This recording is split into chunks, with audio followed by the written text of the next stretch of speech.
Қалдарыңыз қалай?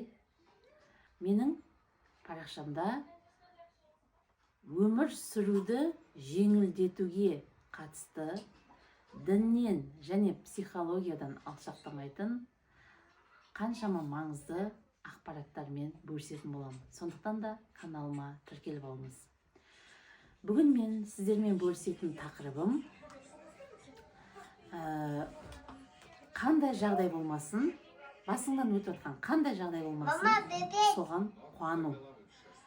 Қуану болғанда қабылдау соны. Мысалға, бүгін мен ютубқа видео түсіргім керек еді. Өзімнің бөлмеме бардым. Светтің шыпылықтап тұрғанын дұрыс болмады. Балалардың бөлмесіне бардым. Светтер қараңғы. Коридордан кухняға барайын деп. Мен сөйлеп отырмын ба? Кухняда да сондай. Енді мына жерде диванның креслоның үстін пайдаланайын десем, міне енді. Енді қайтып түсіремін енді мына баламен. Қайтып түсіремін мен видеоны. Бір аптада бір рет түсіруге болады деп.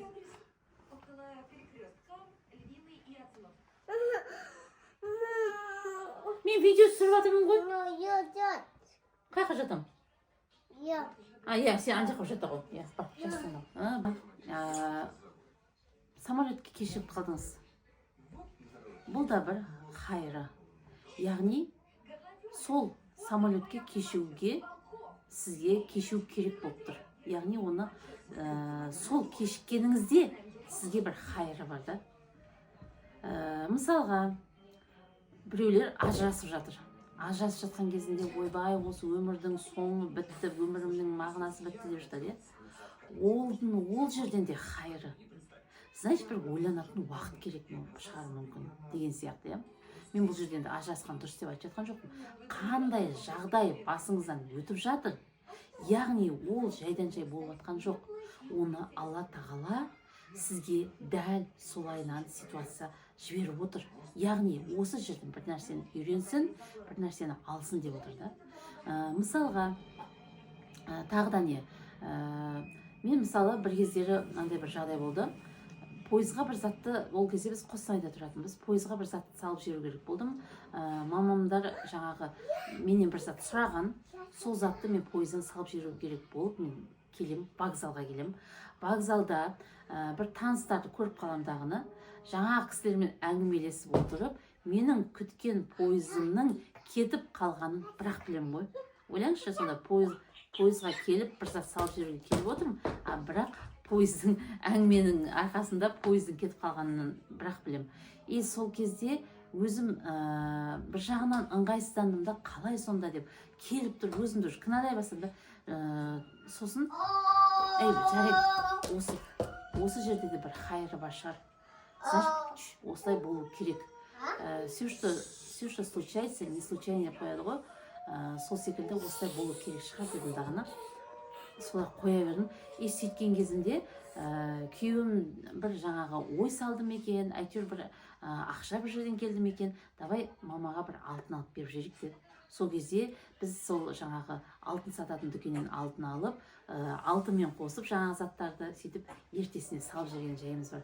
Сөйтіп қуанып қаламыз. Сол секілді мен сол кезде көрген, түсіндім да, ол кешігудің де ар жағында бір хайры бар екен. Бізге сондай нәрсені Алла Тағала бұйыртып тұр екен да. Мен мысалға осы жаңағы тұрмысқа шалмай жүрген қыздарға да сөйтіп айтамын. Бала таба алмай жүрген келіншектерге де айтамын. Тағы да қандай? Мысалға тұрмысқа шалмай жүрген қыздарға айтамын. Сен осылай жалғыз жүріп те рахаттан. Яғни мен осы жалғыз жүргенімнен қандай рахат таба аламын? Өзіңізге сұрақ қойыңыз. Сіз жалғыз жүргеннен де мысалға шетелге шығыңыз, саяхаттаңыз, қаншама елді, жерді көріңіз. Тағы да не? Қалаған жеріңізге барыңыз, қалаған нәрсеңізді алыңыз мысалға да. Осылай жалғыз жүргеніңізден де рахаттаңыз.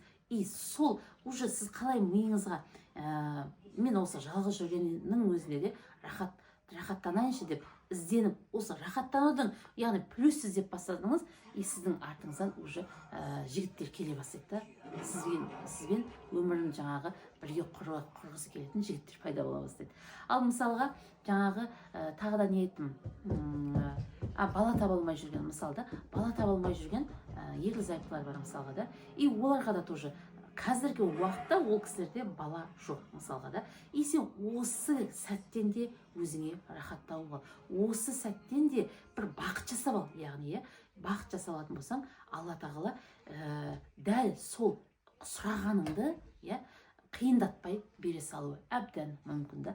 Ал біз не істейміз? Біз оның орнына жаңағы керісінше жасаймыз. Ой деп жаңағы мысалы самолеттен кешігіп қалдым, ақшам күйіп кететін болды, енді не істейміз? Қайғырамыз, нервничаетеміз, көбейтеміз, яғни одан арман жағдайды қиындатамыз. Немесе жаңағы тұрмысқа шыға алмай жүр. Мен сорлы ешкімге керек емеспін, менің бай алмайтын болды, мен өмір бақи осылай жалғыз болып өтетін болдым ба деген секілді үнемі өзін жеп жүреді. И одан ештеңе өзгермейді. Одан еш нәрсе өзгермейді. И бала таба алмай жүргенде дәл солай. Мысалға, жаңағы бізде бітті енді өмір бақи баласы боламыз ба? Біз деп жаңағы кішкентай баланың несінің бақытты өмір сүріп, баламен бақытты жүрген адамдарды көріп, біз осылай өмір бақытсыз өтеміз ба деген секілді неше түрлі осындай немен өздерін жеу арқылы осындай жүрген кездерін одан арман созып алады да. Адамдар көп жағдайда одан арман созудың ешқандай да керегі жоқ. Тек қана дәл сол жүрген сәттен, дәл сол жерден жаңағы өзіңе бақыт жасау. Мысалға, мен бір кітапты оқып отырып, ол кітапта былай дейді да, өмірде еш нәрсе бекерден бекер емес. Бүткіл нәрсе бір-бірімен байланысты дейді. Мысалға дейді, өзіңе қамқорлық жасап, өзіңе жаңағы внимание, назар аударып